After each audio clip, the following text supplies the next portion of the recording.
Magandang araw mga bata! Ngayong araw ay pag-aaralan natin ang mga simbolo sa paghahambing ng mga bilang. Ang mas marami, mas konti, at magkasing rami. Ito ang mga simbolong ating pag-aaralan sa araw na ito.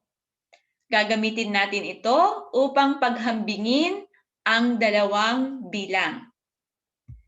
Gamitin muna natin ang mga simbolong mas marami at mas konti sa paghahambing ng mga bilang. Kung tayo ay maghahambing ng bilang, sinasabi natin ang laki o liit ng bilang. Halimbawa, ang 3 ay mas marami sa 1.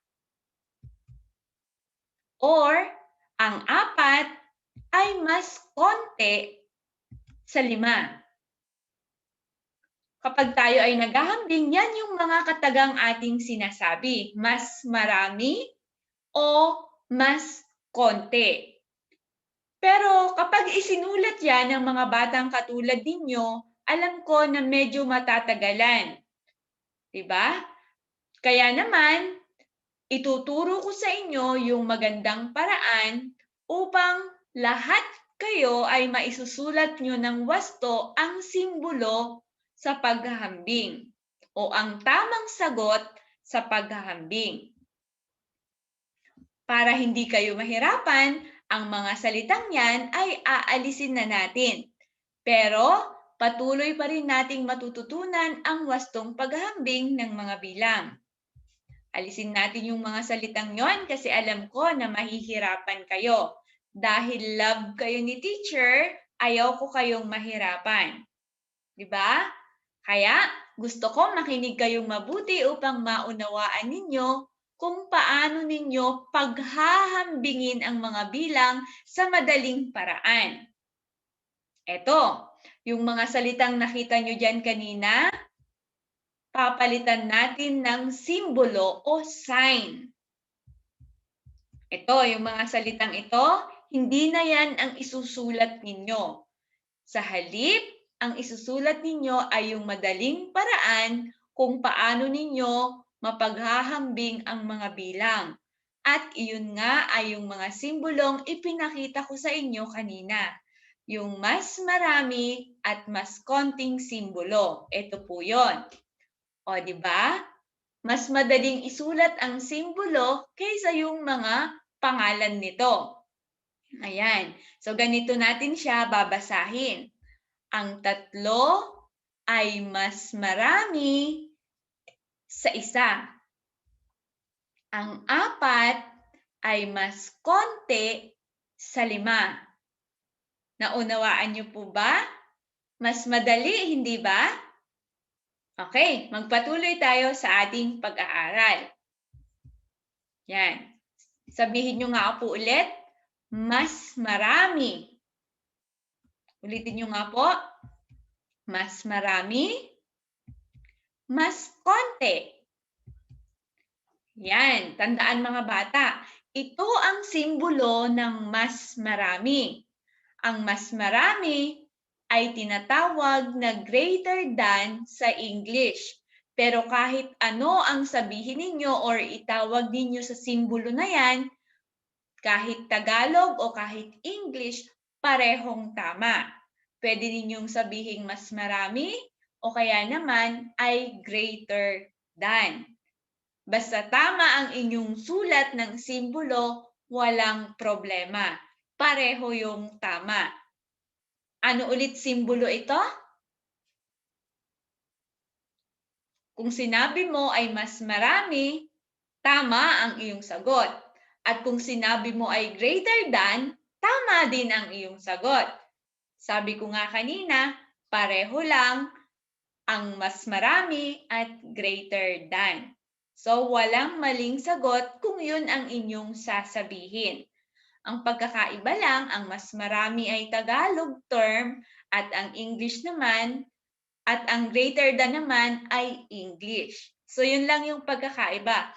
Pero ang ibig sabihin ay pareho lang. at ang sagot ay pareho lang. So ang mas marami o greater than ay ginagamit para ipakita na mas marami ang bilang kaysa sa isang bilang. Halimbawa, ang 6 ay mas marami sa 5. O ang 6 is greater than 5. Tingnan natin kung bakit sinasabing ang 6 ay mas marami sa 5.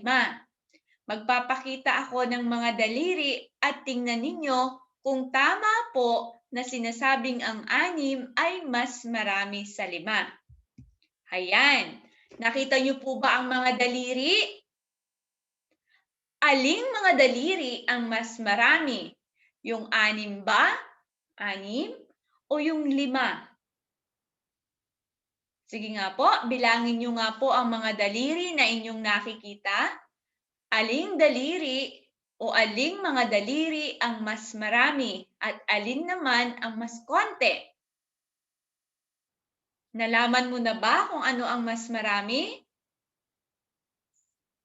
Kung gayon, ano ang iyong sagot? Kung ang sagot mo ay 6, tama ang iyong sagot. Mahusay.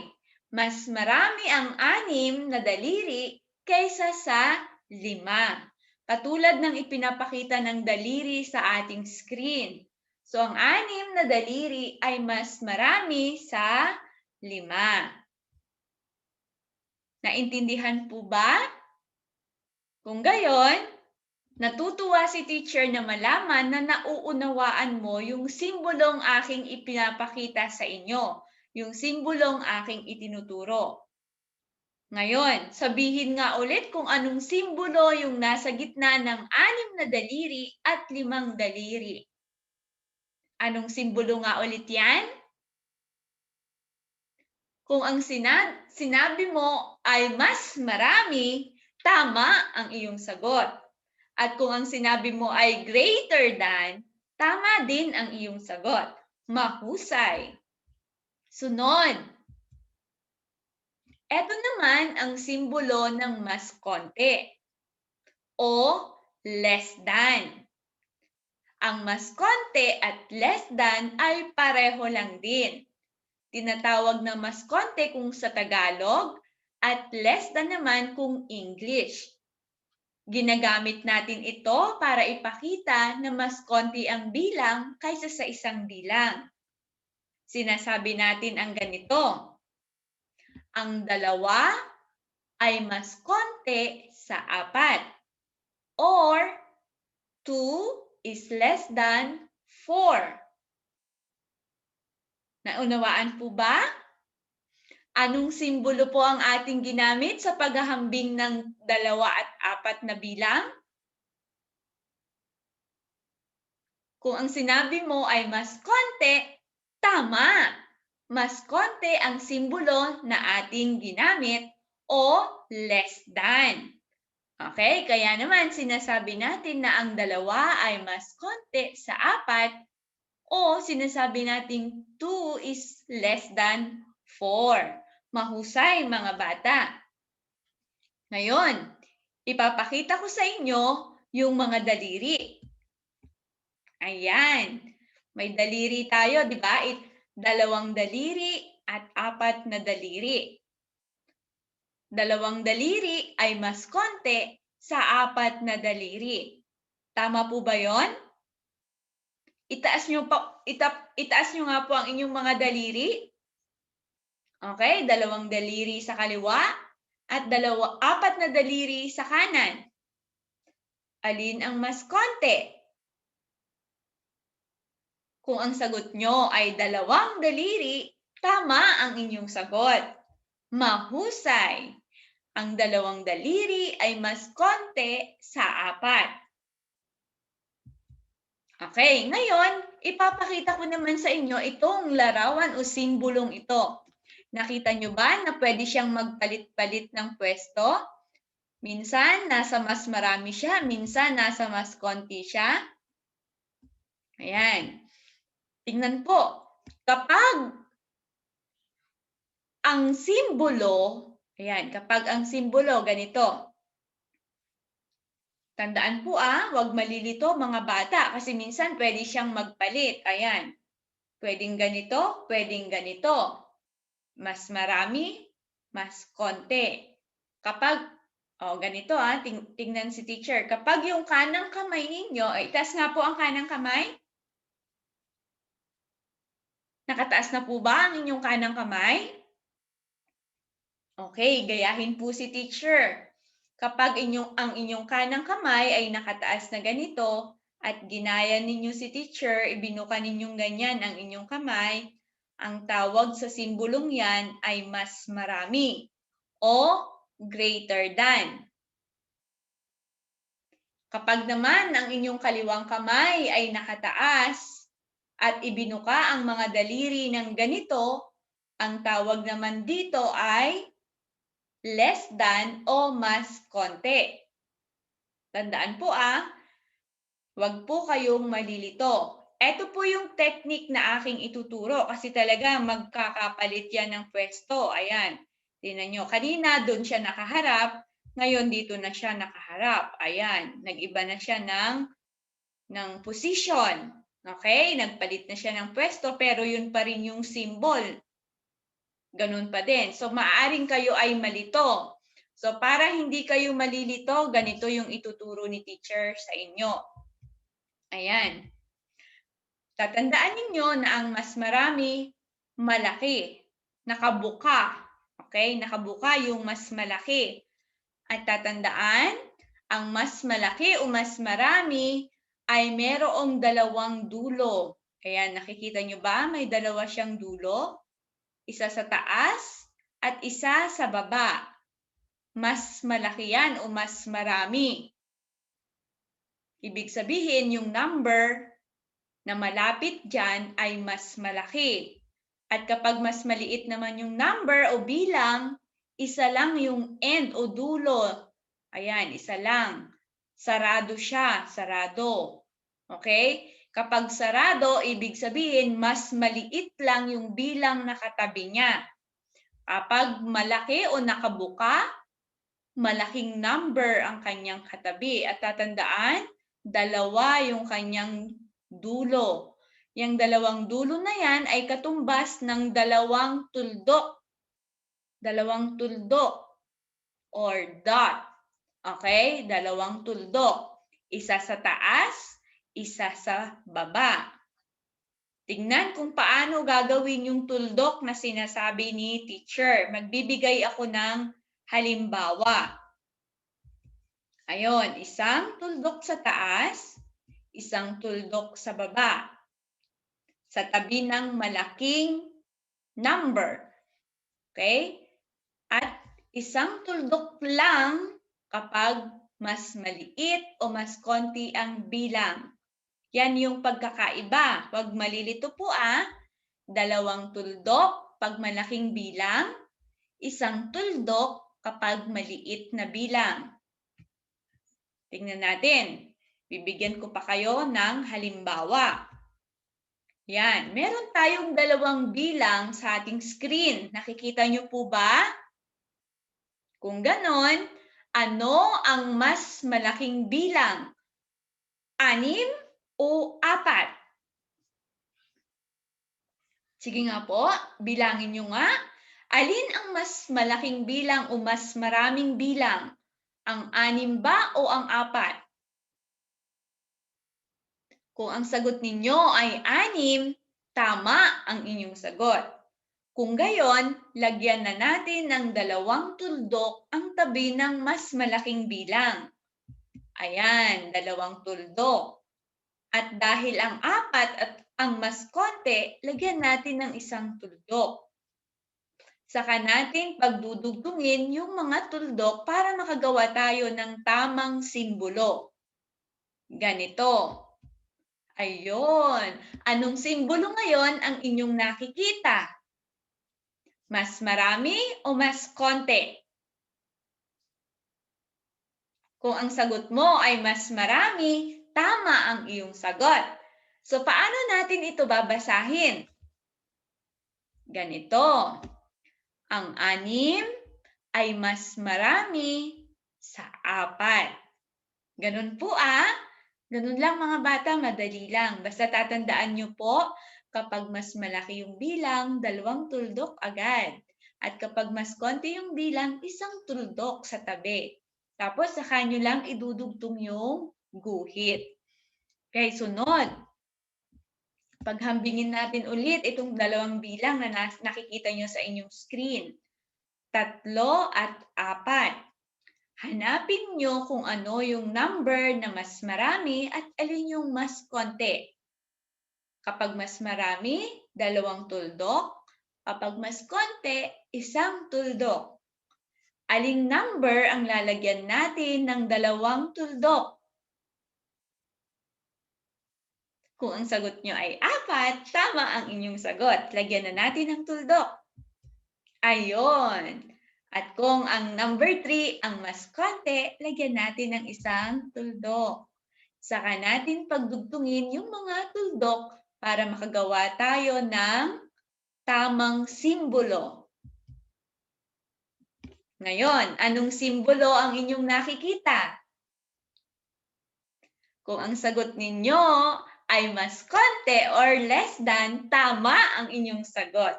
Mahusay mga bata. Ngayon, alam ko nauunawaan nyo na ang pagkakaiba ng mas marami at mas konti. Para malaman ko kung totoong nauunawaan nyo na, magbibigay ako sa inyo ng ilang halimbawa, tapos gusto ko ay sasagutan ninyo. Isusulat nyo lang yung simbolo or sabihin nyo lang yung simbolo sa akin. Pero mas maganda isulat nyo sa papel nyo para makita nyo kung pareho yung sagot natin. Okay, ito yung unang sasagutan ninyo dyan sa inyong papel or sa inyong notebook. Ayan. Paghambingin ang 2 bilang, 5 at saka 3. Anong simbolo ang dapat nating isulat kapag pinaghambing natin ang 5 at 3? Naisulat nyo na po ba? Okay, tingnan natin kung pareho tayo ng sagot. Pareho po ba tayo ng sagot? Kung pareho tayo ng sagot, mahusay. Sunod. Paghambingin natin ang 2 bilang. Isulat ang tamang simbolo sa gitna. Ano ang tamang simbolo na gagamitin natin upang mapaghambing ang 4 at 6? Naisulat mo na po ba? Okay, tingnan natin kung magkapareho tayo ng sagot. Ganyan din ba ang iyong sagot? Kung ganyan ang iyong sagot, mahusay. Kasi alam mo nang alamin, alam mo nang bilangin kung alin ang mas marami at alin ang mas konti. Sunod. Isulat ang tamang simbolo. Tapos na po ba?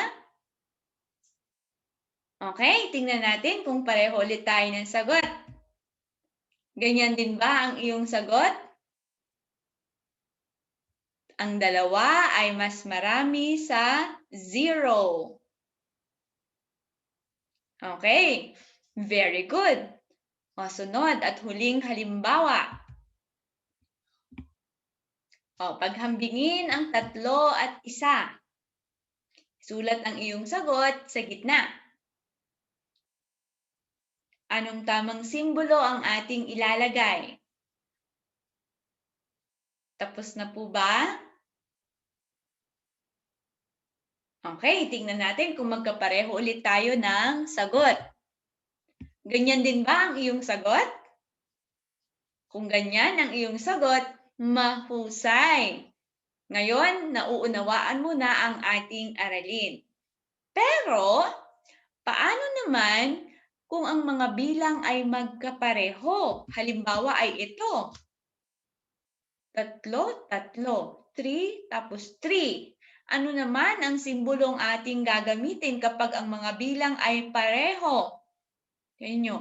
3, 3. 2, 2. 4, 4. Then 5, 5. Pareho lang sila. Ano naman ang simbolong ating gagamitin kapag ang mga bilang ay magkapareho? Opo, ang gagamitin natin ay yung simbolong ipinakita ko sa inyo kanina sa simula ng ating aralin. Yung tinatawag nating magkasing rami. Or sa English, tinatawag siyang equal. Okay? Magkasing rami, equal. Okay? Isusulat lang natin yung dalawang guhit na magkasing haba. Ganito. Ayan. Babasahin natin siya ng ganito. Ang tatlo ay magkasing rami sa tatlo o magkasing rami ang tatlo. Okay? So yan, isusulat lang natin yung dalawang guhit ng magkapantay. Magkasing rami ang simbolo na yan or equal. Pag binasa yan sa English, ganito. 3 is equal to 3. 2 is equal to 2. Then 4 is equal to 4. 5 is equal to 5. So, ganun po siya. Ang magkasing rami at ang equal to ay ginagamit kapag ang bilang ay magkapareho. Okay po, wag malilito ha. Kapag magkapareho yung dami ng bagay o yung bilang, ang gagamitin natin ay equal to o magkasing rami. Ganito po yung simbolo. Ito po. Ayan. So ngayon, nasabi ko na sa inyo at naipaliwanag ko na sa inyo yung tatlong simbolo. Yung magkasing rami, mas marami, at mas konti. Gusto ko naman na subukan ninyong muli ito. Isulat ang wastong simbolo. Paghambingin ang mga bilang na nakikita sa inyong screen. Bibigyan ko kayo ng ilang minuto. Siguro 1 minuto, okay na yan. Kasi simbolo lang naman ang inyong isusulat. Okay, dito muna tayo sa 3 at 6. Anong simbolo ang inyong gagamitin? Tapos, simbolo para sa 4 at 4. Tapos, simbolo para sa 2 at 2. At simbolo para sa 7 at 5. Naisulat nyo na po ba? Tingnan natin kung pareho ang ating sagot. 3 at 6. Pareho po ba tayo ng sagot? Ang 3 ay mas konti sa 6. Mas konti po ba ang inyong sinulat? Kung ganyan po ang inyong sinulat, mahusay. Sunod. Ang 4 at 4 ay magkasing rami. Pareho po ba tayo ng sagot? Very good. Sunod. Ang 2 at 2 ay magkasing rami. Tama ba ang isinulat mong simbolo? Mahusay kung ganon. Sunod. Ang 7 ay mas marami sa 5. Ganyan din po ba ang iyong sagot? Kung pareho tayo ng sagot, napakahusay. Very good mga bata. Natutuwa ako na alam na ninyo kung paano ito gamitin. At para mas makita ko na talagang alam na ninyo, bibigyan ko kayo ng assignment. Ang assignment ninyo ay gagawin ninyo sa inyong notebook. Ito ang inyong gagawin. Kopyahin ang mga bilang na nakikita ninyo sa ating screen, isulat sa inyong notebook, at isulat ang tamang simbolo para rito. Hahanapin ko ang inyong gawa at i-check ko sa retrieval ng module. Sabihin kay mama na ito ay ipapasa ninyo para mabigyan ko kayo ng stars. Okay po ba yon? So, sa ngayon, hanggang dito na lang muna ang ating pag-aaral hanggang sa mga susunod na araw. So, sabi ni teacher, patuloy na mag-aral upang madagdagan ang inyong kaalaman. Bye-bye!